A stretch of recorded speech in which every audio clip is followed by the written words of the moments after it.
Drugs mafia ललित पाटील प्रकरणामध्ये रोज नवीन खुलासे होत आहेत आणि या संदर्भात बोलण्यासाठी आता आपल्यासोबत सुषमाताई अंधारे आहेत. ताई, काय सांगणार जे रजिस्टर समोर आलेलं आहे, कारण सातत्याने ससूनचे जे डीन होते संजीव ठाकूर हे या संदर्भात बोलायला तयार नव्हते. नेमकं त्याला आजार कुठला होता, उपचार कोण करत होते, मात्र आता हे स्पष्ट झालेलं आहे की ललित पाटीलला नेमका आजार कुठला होता आणि त्याच्यावरती उपचार स्वतः ससूनचे डीनच करत होते हे स्पष्ट झालेलं आहे. आणि या संदर्भात तुम्ही सातत्याने पाठपुरावा सुद्धा करत होता.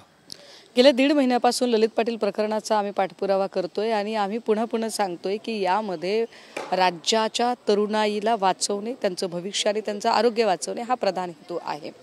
आणि हे सांगत असताना आम्ही हे सांगतोय की ससून सारख्या ठिकाणी त्याच्या गेटवर 2 कोटीचा ड्रग्ज सापडणे ही अत्यंत चिंताजनक, धक्कादायक, गंभीर गोष्ट आहे. आणि म्हणून ससूनमधल्या काही लोकांची चौकशी होणं गरजेचं आहे. या चौकशीमध्ये आम्ही मागणी कोणाची केली होती की सगळ्यात महत्त्वाचे इथले डीन, त्या डीनला विचारलं गेलं पाहिजे की काय नेमकं घडलेलं होतं. एखादा कैदी रुग्ण जर येत असेल हॉस्पिटलमध्ये तर निश्चितपणे कारागृह अधीक्षक आणि त्यांच्या अंडर असणारे जे काही ऑफिसर्स असतील या लोकांकडून ती माहिती येत असेल. ती माहिती आधी डीनपर्यंत येत असेल, मग मेडिकल सुपरिटेंडंटपर्यंत जात असेल, तर ह्या सगळ्या लोकांची चौकशी झाली पाहिजे. आणि ती चौकशी व्हावी म्हणूनच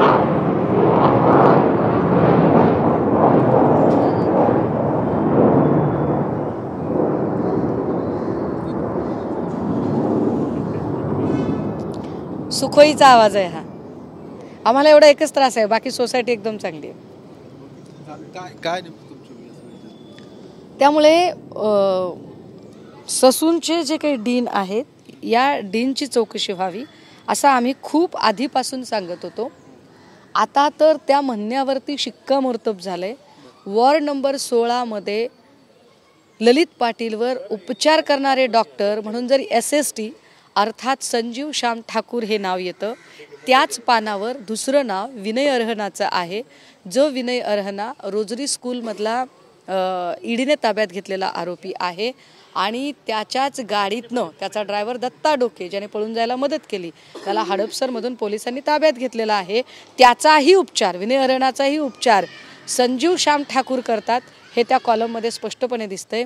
जर एवढं स्पष्ट असेल तर गृहमंत्री महोदय आणि एकूण कायदे सुव्यवस्थाची बूज राखणारे लोक कशाची वाट बघत आहेत की ते अजूनही संजीव ठाकूरला ताब्यात घेत नाहीत. निश्चितच संजीव ठाकूरला ताब्यात घेतलं पाहिजे असं तुम्ही मागणी करतायत. दुसरीकडे रवींद्र धंगेकर जे काँग्रेसचे आमदार आहेत त्यांनी या सगळ्या प्रकरणामध्ये असं एक विधान केलेलं आहे की ललित पाटीलचा एन्काउंटर केला जाईल आणि हा तपास थांबवला जाईल. तुम्हालाही तसंच वाटतंय? हो, मी त्यांच्या मताशी सहमत आहे. कारण याच्या आधी घटना अशा घडलेल्या आहेत. आर्यन खान प्रकरण ज्या वेळेला झालं होतं आणि त्या प्रकरणातले जे काही तिकडे पंचनामा करतानाचे जे लोक होते त्यातला एक जण दिवंगत मनोज संसारे यांच्या माध्यमातून तो पोलिसांच्या समोर आला होता. पण अचानक काहीतरी झालं आणि त्याचा मृत्यू झाला. आणि तसाच अजून एकाचा 2 मृत्यू त्या काळामध्ये झाले. त्यामुळे बरीचशी माहिती बाहेर येता राहिली. ललित पाटील हा एकटा या प्रकरणात निश्चितपणे नाही. मला सातत्याने असं वाटतं की एवढी सगळी यंत्रणा काम करते म्हणजे एक मोठा नेक्सस आहे.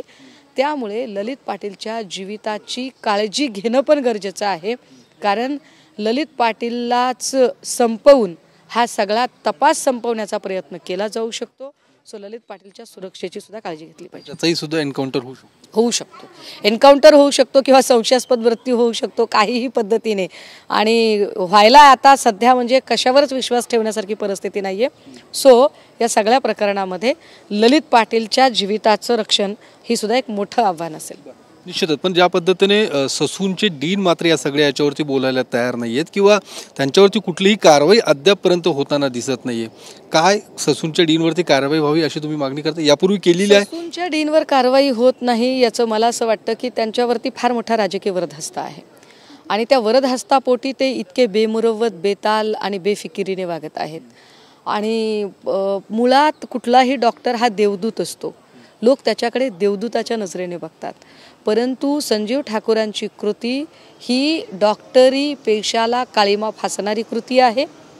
त्यांनी एका गुन्हेगाराला आश्रयस्थान देण्यासाठी आणि त्याचा हॉस्पिटलमधला अधिवास वाढवण्यासाठी ज्या पद्धतीने प्रयत्न केले हे नुसतं संशयास्पद नाही, तर हा एक गंभीर अपराध आहे.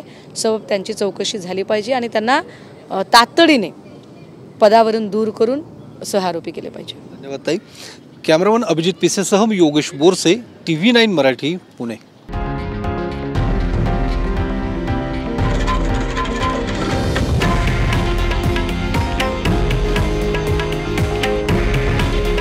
हे आहे देशातील नंबर 1 न्यूज नेटवर्क आणि आपण पाहत आहात TV9 मराठी. काळजी तुमची, हित महाराष्ट्राचं.